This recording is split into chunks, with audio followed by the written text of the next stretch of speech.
तो गाइस आज मैं एक चैलेंज ले रहा हूँ 2025 आने से पहले मैं खुद को बदल के रख। आज नवंबर ख़त्म होने वाला है, कल से मेरा चैलेंज शुरू होगा। तो एक मंथ में क्या मैं बॉडी बना सकता हूँ? तो आज मैं टी शर्ट उतार के आप लोगों को दिखा रहा हूँ आज मेरा बॉडी कंडीशन। इसके बाद मैं चैलेंज ख़त्म करके ही टी शर्ट खोल के वीडियो बनाऊँगा।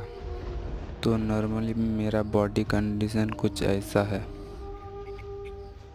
तुम लोग थोड़ा सा सपोर्ट करना। मिलते हैं 2025